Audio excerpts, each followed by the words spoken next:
ఓం శ్రీమాత్రే నమః.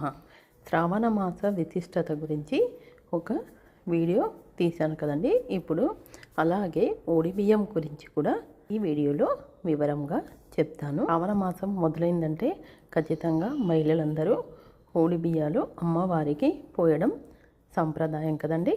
అసలు ఓడి బియ్యం అంటే ఏమిటి? ప్రతి మనిషి శరీరంలో 72,000 నాడులు ఉంటాయి.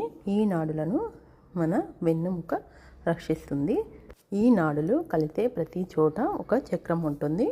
ఇలాంటివి మనిషి శరీరంలో 7 చక్రాలు ఉంటాయి. అందులో మణిపూర చక్రం నాభి దగ్గర ఉంటుంది. ఈ మణిపూర చక్రం మధ్య భాగంలో ఉద్యాన పీఠం ఉంటుంది.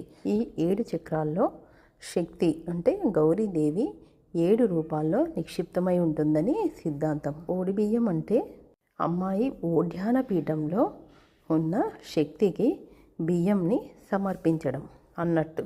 ఈ ఉద్యాన పీఠంలో ఉండే శక్తి రూపం పేరు మహాలక్ష్మీదేవి. ఓడి బియ్యం అంటే మన అమ్మాయిలని మహాలక్ష్మి రూపంలో పూజించడం అన్నమాట. అలాగే పక్కనున్న భర్తని మహావిష్ణువు రూపంలో సత్కరించడం. అమ్మలు చిన్నపిల్లలను ఒడిలో పెట్టుకొని కాపాడుకుంటారు. అందుకే ఒడి అంటే రక్షణ అని పెద్దల వాక్కు.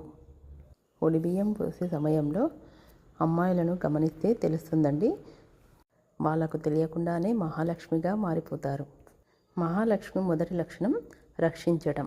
బిడ్డలను, అల్లుళ్ళని, అలాగే కుటుంబాన్ని రక్షించమని తల్లిదండ్రులు చేసే మహాలక్ష్మి వ్రతమే ఓడి బియ్యం. ఓడి బియ్యంలో బియ్యం మాత్రమే కాకుండా అష్టైశ్వర్యాలను కూడా పోస్తారు. ఇవన్నీ తమ పిల్లల్ని అష్టైశ్వర్యాలతో ఉంచాలని తల్లివారు చేసే సంకల్ప పూజ. ఓడి బియ్యం పోసిన తర్వాత 5 పిడికిళ్ళ బియ్యం తీసుకుంటాం కదండి. అవేంటంటే ఆ ఓడి బియ్యం పోసిన వారి ఇల్లు అంటే తన తల్లిగారి ఇల్లు కూడా సుఖ సంపదలతో అష్టైశ్వర్యాలతో తులతూగాలని ఆ మహాలక్ష్మీదేవి ఇచ్చే ఆశీర్వాదం అన్నమాట.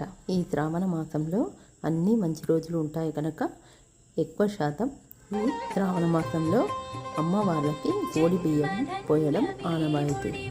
ఇలా చెప్పుకుంటూ వెళ్తే మన హిందూ సాంప్రదాయంలో అన్నింటికి ఏదో ఒక విశేషం ఖచ్చితంగా ఉంటుంది. అందరూ బాగుండాలి, అందులో మేము ఉండాలని కోరుకుంటూ ఈ వీడియో కనుక మీకు నచ్చినట్లయితే please like, share and subscribe my channel.